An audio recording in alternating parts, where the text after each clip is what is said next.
नमस्कार, the publish में आप सभी का स्वागत है। मैं हूं वरुण शर्मा।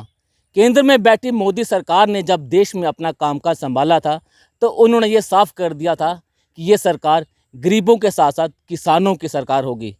लेकिन जब देश में किसान बिल पेश किया जाता है तो देश भर के किसान सड़कों पर उतर जाते हैं। लेकिन ये गूंगी बहरी सरकार किसानों के हक के लिए एक भी आवाज़ नहीं उठा रही। जब देश के प्रधानमंत्री लाखों की संख्या में जब दर्शक आते हैं, उनके सामने बड़े बड़े वादे करते हैं, बड़े बड़े बयानबाजी की जाती है कि किसान के लिए ये सरकार समर्पित होगी और किसानों के लिए हर एक कदम उठाया जाएगा। लेकिन जब पूरे देश में किसान सड़कों पर हैं, अपने ट्रैक्टर जलाए जा रहे हैं, जो लाखों की कमाई के साथ जब खरीदता है किसान, जब उसे जलाया जाता है, तो साफ तौर से किसानों की हताशा जो है वो देखने को मिलती है। लेकिन किसानों की आवाज़ कोई भी उठाता हुआ नज़र नहीं आ रहा और देश की जो नेशनल मीडिया है उन्हें सिर्फ दीपिका पादुकोण के साथ साथ रिया चक्रवर्ती की न्यूज़ चाहिए, क्योंकि इन खबरों से उनकी टीआरपी बढ़ती है। और आज का मीडिया सिर्फ टीआरपी के लिए काम करता है, ना कि देश की जो किसानों हैं उनके लिए किसी भी तरह का कोई भी काम नहीं किया जा रहा। और इस समय मैं मौजूद हूँ जम्मू से लगभग 40 किलोमीटर दूर सीमावर्ती गांव इंडी चाड़का में मौजूद हूँ, जो कि पाकिस्तान से बिल्कुल लगता हुआ ये गांव है। और यहाँ के जो किसान हैं उनसे भी बातचीत करेंगे, लेकिन पहले अमनदीप सिंह बोपाराय जी हमारे साथ मौजूद हैं। अमनदीप जी, पूरा देश इस समय रो रहा है किसानों के हक के लिए लड़ाई लड़ी जा, लेकिन जो आज की मीडिया है वो सिर्फ और सिर्फ रिया चक्रवर्ती के पीछे और दीपिका पादुकोण के पीछे। लेकिन किसानों की आवाज़ ना विपक्ष उठा पा रहा है ना ही मीडिया। क्या कहेंगे? देखिए, सबसे पहले तो मैं दी पब्लिश और वरुण जी आपका धन्यवाद करता हूं कि आप जो धरातल पर आए हैं तो न्यूज़ कवर करने। वरुण जी, ये जो पीछे खेत देख रहे हैं ये मेरे पुश्तैनी खेत हैं, लेकिन मैं किसान नहीं हूँ। मैं सिटी में जाकर रहता हूँ, मैं वहाँ नौकरी की और मेरे परिवार में आज ये मेरे चाचा जी का लड़का है, इससे बड़े वाले को हमने कनाडा भेज दिया और इसकी भी पढ़ाई पूरी करवाने के बाद इसको भी हम देखेंगे कि बाहर ये भी किसान नहीं बनेगा। दिन ब दिन भारत से किसान ख़त्म होते जा रहे हैं, क्योंकि किसानी में पैसा नहीं रहा। जैसा हमारे पुश्तों ने इतने बड़े खेत हैं हमारे, कोई ये है नहीं कि छोटे से खेत हैं, लेकिन किसानी में पैसा नहीं है। और अब जो सरकार जो नए नियम लेके आ रही है, इससे जो है कि वो है कि जो 2 बूंद खून था वो सिरिंज लगा के निकाल लिया जाएगा। मोटा मोटा आपको बताता हूँ कि इन 3 बिलों का हिसाब कि आपने एमएसपी नहीं डाली है, किसान विरोध कर रहे हैं, एमएसपी नहीं डाली है। दूसरा, आपने कहा कि जी अगर इन केस कॉन्ट्रैक्ट फार्मिंग में किसी किसान की कोई मतभेद हो जाता है तो वो एसडीएम के पास जाएगा, वो कोर्ट नहीं जा सकता। तो एक गरीब आदमी 2 किले वाला, 3 किले वाला, 4 किले वाला, मैं कहता हूँ 10 किले वाले ही हैं, एसडीएम कितनी बात सुन लेगा? आपको लगता है अडनानी और अंबानी की कंपनियों को वो बुला सकता है अपने ऑफिस में? नहीं होगा, किसान की सुनवाई नहीं होगी। और दूसरी चीज़ देखिए, इसमें क्या है कि अनइवन सा है, जो आड़तियों के साथ जो है, ये एक किसानों का एक जन्म से मरण तक का एक संबंध होता है। जो लोग आज सिटी में बैठ के 4 मरले के मकान में बैठ के और डिपो से राशन लेते हैं, वो आज किसानों को बता रहे हैं, एक किसान के बेटे को बता रहे हैं कि क्या अच्छा है क्या भला है। किसान के बेटे को पता है भाई, हमें बताने की ज़रूरत नहीं है कि क्या अच्छा है क्या नहीं बुरा है, क्योंकि अगर अच्छा होता ना भाई साहब, मैं सिटी में जाकर नौकरी नहीं करता। किसान का बेटा आज मजदूरी करता है फैक्ट्रियों में अपने खेत होने के बावजूद, क्योंकि पैसा नहीं है वरुण जी। और इसमें क्या हो जाएगा कि जब प्राइवेट जियो वाला हिसाब हो जाएगा, जैसे जियो के साथ हुआ, बाकी शुरू में फ्री हुआ, बाद में उन्होंने 200 का रिचार्ज हुआ, फिर 600 का हो गया। तो इसी तरह क्या होगा कि इन कंपनियों पर टैक्स नहीं है, तो ये शुरू के 2 साल जो है किसान को 200-400 रुपये ज़्यादा दे देंगे एक क्विंटल पे, चलिए 1000 रुपये क्विंटल ज़्यादा दे देंगी। लेकिन जब जो ट्रेडिशनल मार्केट है आड़तियों वाली, जो सरकारी मंडी है, वो ख़त्म हो जाएंगी, तो उसके बाद ये इकलौते मालिक बन जाएंगे। और फिर क्या होगा किसान का? वही हिसाब, पहले फ्री और उसके बाद पैसे। तो फिर वो हो जाएगा कि किसान को पैसा नहीं मिलेगा। ये चीज़ यूपी में गन्ना किसानों के साथ होती है। आप ये वीडियो देखिए, ये जो संसद में सुषमा स्वराज जी ने कहा है पंजाब में लग रही थी, पेप्सी की फैक्ट्री पंजाब में लग रही थी तो पंजाब के किसानों ने आंदोलन किया कि फैक्ट्री यहां नहीं लगनी चाहिए। पेप्सी के लोगों ने उन्हें भरमाया और ये कहा कि हम केवल कोल्ड ड्रिंक नहीं बनाएंगे, हम यहाँ आलू के चिप्स भी बनाएंगे, टोमेटो की सॉस भी बनाएंगे और आपका आलू और टमाटर खरीदेंगे। यहाँ का किसान खुशहाल हो जाएगा। किसान गुमराह हो गया, भरम में आ गया, फैक्ट्री लग गई। आप जानती हैं, कारखाना लगने के बाद उन्होंने किसानों को बुलाया और कहा कि हमने तुम्हारे आलू का परीक्षण किया था, तुम्हारा आलू ज्यादा मीठा है, इसके अच्छे चिप्स नहीं बन सकते। उन्होंने कहा हमने तुम्हारे टमाटर का भी परीक्षण किया था, तुम्हारा टमाटर ज्यादा खट्टा है, उसकी अच्छी सॉस नहीं बन सकती। आलू और टमाटर विदेश से निर्यात करने का काम किया, लेकिन पंजाब के किसान से आलू और टमाटर नहीं दिया। और एक पेप्सी की बात नहीं, आज पूरे देश में मैकडॉनल्ड की चेन खुली हुई है। वो फ्राइज बनाते हैं, आलू की फ्राइज। कितना आलू वो भारतीय किसान से लेते हैं, जरा कभी पता करिए। वो कहते हैं हमारी फ्राइज का साइज बड़ा है, आपका आलू छोटा है। भारतीय किसान, ये बैठे आगरा के सांसद रामशंकर कथीरिया जी, आगरा का किसान जो आलू उत्पादक किसान है, सबसे ज्यादा आलू पैदा करता है, अपने आलू को सड़क पर गिरने के लिए मजबूर होता है, लेकिन मैकडॉनल्ड उनसे आलू खरीदता नहीं। कहां से आता है आलू? शिपमेंट की शिपमेंट आती है। अध्यक्ष जी, एक मिनट। अध्यक्ष जी, जहाज भरकर आते हैं आलू के, शिपमेंट्स आते हैं विदेशों से, जहाज भरकर आते हैं और उनकी फ्राइज बनाते हैं वो, क्योंकि वो कहते हैं कि हमारी फ्राइज का स्टैंडर्ड बड़ा है, आपका आलू छोटा है। खरीदेंगे तो दाम देंगे ना। और अगर खरीदने का समझौता भी कर लेंगे, अध्यक्ष जी, तो एक चीज की खराबी पर पूरी की पूरी खेप वापस कर देंगे। मैं आनंद शर्मा जी को कहना चाहती हूँ, सेब की जगह से आते हो ना, बहुत बड़ी अच्छी क्वालिटी का सेब पैदा होता है, लेकिन तो भी जब आजादपुर मंडी में आता है, कभी न कभी एक सेब कभी दब जाता है, कभी गल जाता है। यहाँ का व्यापारी उस एक सेब को निकालकर बाकी बेच देता है। अरे जिस पेटी का सेब गलेगा वो केवल वो पेटी वापस नहीं करेंगे, ट्रक का ट्रक लौटा देंगे और कहेंगे इसमें तो बैक्टीरिया पैदा हो गया, और जिस ट्रक में आया उसकी सारी पेटियों में बैक्टीरिया लग गया। आप क्या कहना चाहते हैं? और उस समय जब खेप की खेप लौटाई जाएगी, ट्रक वापस किए जाएंगे, तो हिमाचल का वो सेब का किसान आपके घर के दरवाजे पर धरना देगा, सर पर हाथ रखकर रोएगा और आप उसका कोई जवाब नहीं दे पाएंगे। अध्यक्ष जी, ये कहते हैं कि किसान को सबसे बड़ा फायदा होगा कि बिचौलिया खत्म हो जाएगा, मिडलमैन खत्म हो जाएगा। मैं बताना चाहती हूँ प्रधानमंत्री जी को,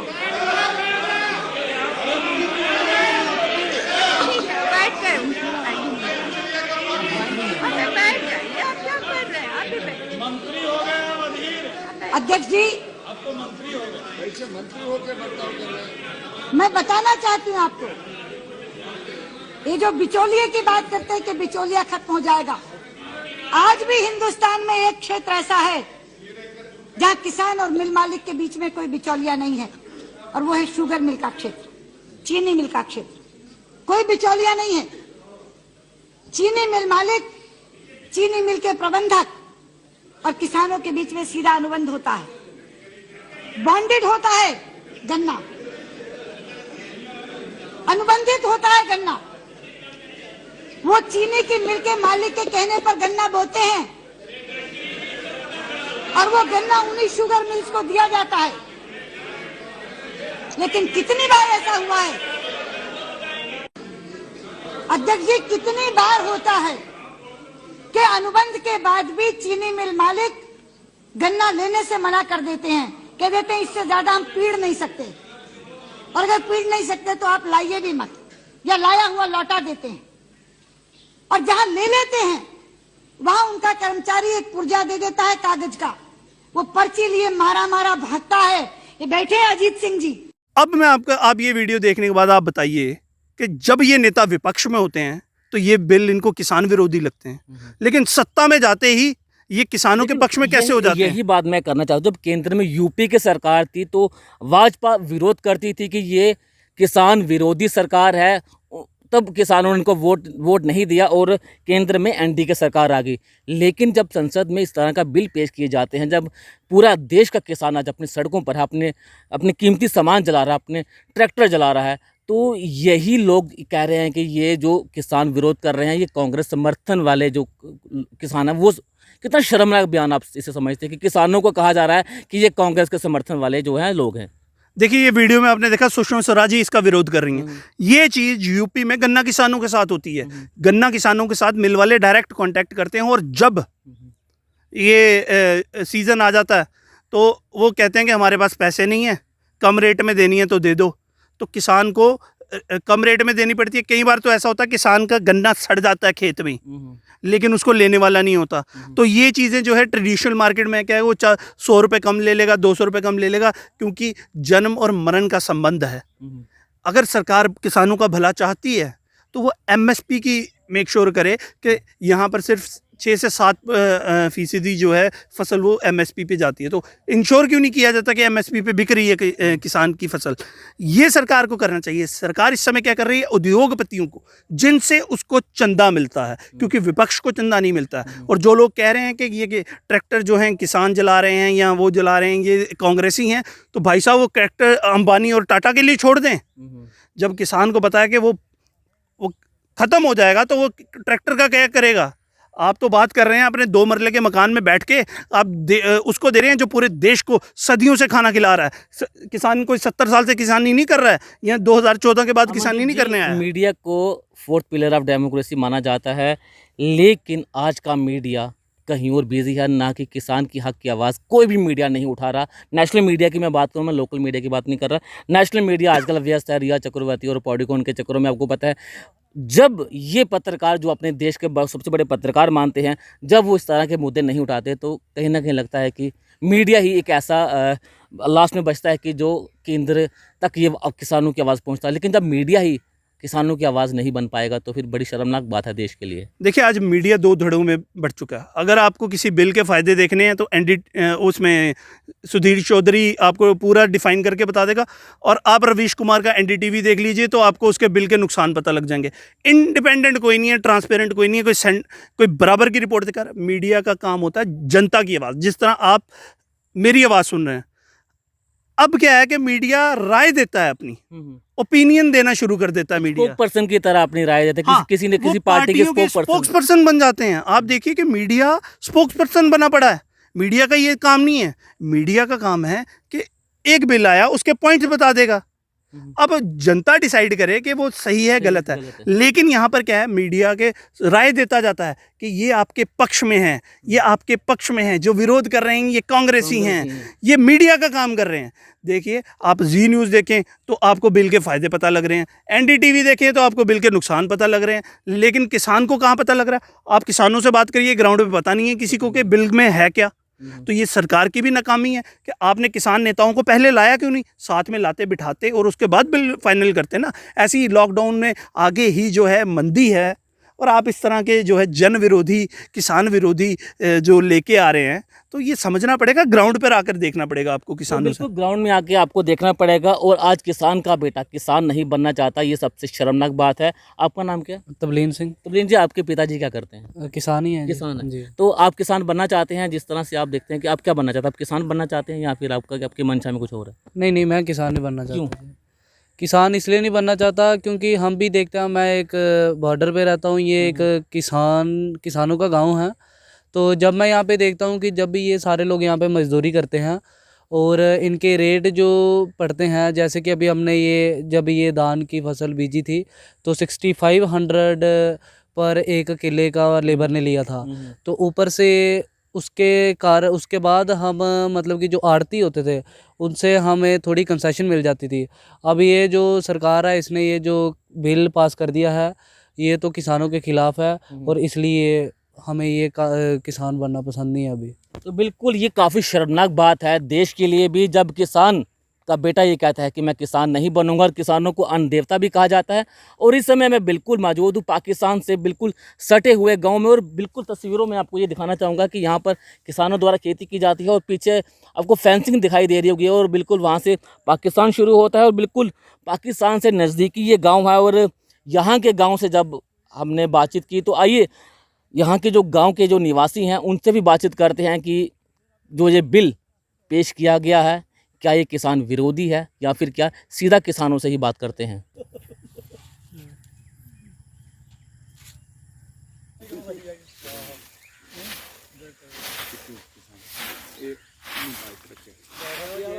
किसान बिल को लेकर पूरे देश भर के किसान सड़कों पर है और विरोध दर्ज किया जा रहा है कि इस बिल को वापस लिया जाए। और आखिरकार जम्मू का किसान क्या कहता है, और हमारे साथ कुछ किसान मौजूद हैं, इनसे बातचीत करेंगे कि ये बिल का समर्थन करते हैं या फिर ये भी किसान बिल का विरोध कर रहे हैं। सर आपका नाम? मेरा नाम राजवंश सिंह है। मैं पंच हूँ पिंडी चाटका खुर्द गांव का। सर आप किसान के साथ साथ इस गांव के पंच भी हैं, तो जो देश में किसान बिल लाया गया है क्या आप उसका विरोध करते हैं या समर्थन कर रहे हैं आप इस बिल का? देखो, मैं एक किसान का बेटा हूँ और जो किसान की जो मजबूरी है मैं पूरे ग्राउंड से जानता हूँ। ये जो बिल गवर्नमेंट ने लाया है ये किसानों के विरोध में है और हम भी उसका विरोध करते हैं, क्योंकि हमारी जो बेसिक ज़रूरी चीज़ें हैं वो हम लोकल जो आड़ती है या व्यापारी हैं उनसे सारा साल पूरी करते हैं। अभी क्या होगा इससे, जो कंपनी वाले जो आएंगे वो हमारी फसल को उठा के ले जाएंगे, लेकिन हम मजबूर होंगे जो भी रेट लगाएंगे। अभी ये गवर्नमेंट बोल दिया है कि आप कहीं भी लेके जाओ तो आपको रेट मिलेगा। यहाँ इतने बड़े किसान नहीं हैं जिनके पास ट्रैक्टर है, वो यहाँ से उठा के पंजाब में या यूपी में कैसे ले जाएगा। उसको 5 बैग बेचने हैं तो मजबूर वो उनको दे देगा, ऐसे ही दे देगा, जैसे क्या होता है भाई फ्री में ही दे देगा, उसकी मजबूरी है। तो इसलिए हम यहाँ क्या करते हैं, ये छोटे तबके किसान, कि हम इस व्यापारी ने हमें अगर पैसा नहीं कम बोला है तो हम दूसरे के पास ले जाते हैं, तो वहाँ से हमें थोड़ा बहुत ज़्यादा मिल जाता है। तो ये हम इसका पुरजोर विरोध करते हैं कि ये बिल हमारे किसान के हक में नहीं है। ये जो बोलते हैं कि हमने किसान को ऊपर उठाना है, ये हमारी समझ से बाहर है। यहाँ डाया जो खाद डालते हैं वो पहले 1200-1300 रुपये में मिलता था क्विंटल, अभी वो 2500 रुपये में है। तो एक किसान 5 किले का मालिक है, उसको 5 बैग चाहिए, तो 6000 तो उसका फालतू लेके गवर्नमेंट हमसे जी। तो हमें 6000 वापस डाल दिया साल का, तो उसमें क्या हमें क्या दिया उसने। तो इसलिए हमें ज़रूरत है छोटे किसान को, छोटी छोटी ज़रूरतें हम लोकल व्यापारी से लेते हैं। तो हम भी यहाँ पे किसान हैं और किसान के बेटे हैं, हमें पूरा पता है क्या फसल बीजना है, कैसे नुकसान है। लेकिन गवर्नमेंट जो कर रही है धक्काशाही कर रही है ज़मींदारों के साथ। जब देश में मोदी सरकार ने अपना कामकाज संभाला था तो उन्होंने कहा था कि ये सरकार जो होगी वो किसानों के लिए काम करेगी। क्या वाकई में लगता है कि ये सरकार जो किसानों के लिए काम कर रही है, या फिर सिर्फ ग्राउंड में तो कुछ और ही देखा जाता है? देखो, जब ये सरकार बनी थी तो बोल रहे थे जब वोट लेने होते हैं ना तो फिर ये बोलते हैं कि किसान 85% किसान है। तो आज 85% को की गर्दन के ऊपर इन्होंने दबाव डाल दिया है और 5 या 2% के लोग जो हैं उनको फ़ायदा दे रहे हैं। आज तक हमें तो ग्राउंड में कोई फ़ायदा नहीं मिला है कि इससे फ़ायदा हो गया जी, हमें गवर्नमेंट ने किसान को उठा लिया। वो इनकी क्या पॉलिसी है, कहाँ से उठा रहे हैं, हमें तो गवर्नमेंट ग्राउंड में कुछ नहीं पता। बिल्कुल ग्राउंड में कुछ भी देखने को नहीं मिलता, और जब वोटिंग का टाइम आता है तो ये बड़े बड़े नेता किसानों का हक जो है वो छीनते हैं, और किसानों को बड़े बड़े वादे किए जाते हैं कि हम किसानों के लिए काम करेंगे, लेकिन जब ये इलेक्शन जीते जाते हैं तो किसानों को पूरी तरह से भूल जाते हैं। कुछ और किसान भी। सर आपका नाम क्या? अतर सिंह। अच्छा जी, अब ये बताइए कि जो बिल लाया गया है किसान बिल, जो देश में लाया गया, क्या लगता है कि कितना सही रहेगा किसानों के लिए? मुझे लगता है कि जम्मू का किसान भी इससे काफ़ी ज़्यादा निराश होगा। कितना नुकसान झेलना पड़ेगा किसानों को? सबसे बड़ी बात यह है कि बिल के बारे में हमें धोखे में रखा गया है। बिल है क्या चीज़, पारदर्शी नहीं की गई हमें। किसानों को हमें पता नहीं भाई बिल में है क्या क्या नहीं, ऐसे अंधेरे में रखा गया किसान को। कोई किसान क्या करे क्या ना करे, ये इसलिए किसान इतना डर गया है बिल से, पे बहुत ही गुमराह हो गया है किसान बिल से। आज देखा जाए देश में किसानों की हालत इतनी खस्ता हो चुकी है कि वो आत्महत्या करने पर मजबूर हो जाते हैं, और मोदी जी बार बार अपनी भाषण में कहते हैं कि हमें आत्मनिर्भर बनना पड़ेगा। किस तरह से किसान आत्मनिर्भर बनेगा? आपको लगता है कि अगर इस तरह के बिल पेश होंगे तो किसानों का क्या हालत होगा? आत्मनिर्भर कैसे बनेगा? लागत मूल्य बहुत ज़्यादा लग रहा है। हमारे जो किसान है इनकी जो फसल है इससे लागत भी नहीं निकलेगी। ना तो इधर पानी है टाइम से, ना इधर लाइट आती है जो अपने पंप सेट हैं इससे भी काम चलाया जा सके, लेकिन लाइट 2 घंटे आती है, 2 घंटे बिच ब्रेक कर देती है, पूरा दिन रात यही इधर धंधा रहता है। इससे तो पानी खेती में पूरा नहीं होता है। बहुत समस्या है खेती के बारे में इस समय। हमारे देश में ये देखा जाता है कि जो डॉक्टर होता है वो चाहता है कि मेरा बेटा जो है वो डॉक्टर बने, जो पॉलिटिशियन होता है वो चाहता है कि मेरा बेटा पॉलिटिशियन बने। अब क्या लगता है कि जो किसान है वो चाहता है कि उसका बेटा भी किसान बने? जिस तरह के हालात जो है वो देखे जा रहे हैं देश में। जो किसान का बेटा है इस समय वो खेती की तरफ देखता नहीं, वो देखने का उसका मन ही नहीं। और किसान कैसे उसको अपने आँखों देखे उसको कुएं में डाल देगा। किसान देखता है कि मेरा बेटा भी कोई अच्छा खाए पिए, अच्छे जो दुनिया के साथ मिलकर रहे, वो उससे बाहर जाकर कंपनियों में काम कर ले, वो भी बेहतर है इससे किसानी से। किसानी तो दिन भर दिन किसान का बेटा हमने देखा नहीं कोई आज तक जिसने पेट भर खाना भी खाया हो। तो लोगों के साथ मिलकर कैसे चल सकता है वो किसान? एक किसान को अन्नदाता कहा जाता है, अन्न का दाता बोला जाता है किसानों को। आज हम जब जो भी खा पी रहे हैं किसानों की वजह, जब किसान ही नहीं रहेगा तो देश किस तरह से आगे बढ़ेगा? किसान अन्नदाता जरूर है, लेकिन अपने आप किसान भूखा मर रहा है। ये तो बहुत बड़ी समस्या है। अन्नदाता तो खुद भूखा मर रहा है, ये कैसे देश की सेवा कर पाएगा? ऐसे सेवा नहीं होती देश की। जैसे पहले उसका पेट ठीक ठाक चलेगा, तंदुरुस्त रहेगा किसान, तभी तो वो देश की सेवा कर पाएगा। अगर वो तो अपने आप ही मर रहा है, जब उसके ऊपर इतना कर्ज हो जाएगा, वो फांसी लगाकर मर जाएगा, तो क्या वो देश की सेवा कर पाएगा? जी बिल्कुल, बहुत शुक्रिया हमसे बातचीत करने के लिए। तो साफ तौर से जो ग्राउंड पे जब हम किसानों से मिलते हैं तो इनका रोना देखने को मिलता है, और जो इसी कॉमरे में बड़े बड़े नेता जो होते हैं वो भाषण देते हैं, बड़ी बड़ी रैलियों में भाषण दिया करते हैं कि हमारी सरकार जो है किसानों के लिए काम करेगी। लेकिन जब ये किसान बिल पेश किया गया तो साफ तौर से पूरे देश भर में किसानों ने अपनी एकजुटता दिखाई और इस बिल का जमकर विरोध किया। और वहीं पर जब हमने जम्मू में किसानों से ग्राउंड रिपोर्ट में जाकर बात की तो साफ तौर से उन्होंने भी इस बिल का विरोध किया। अब किसान साफ तौर से ये गुजारिश कर रहा है केंद्र सरकार से कि इस बिल में अमेंडमेंट किया जाए, जहां फिर इस बिल को पूरी तरह से कैंसिल कर दिया जाए। तो फिलहाल अगले अपडेट के लिए बने रहें द पब्लिश के साथ। धन्यवाद।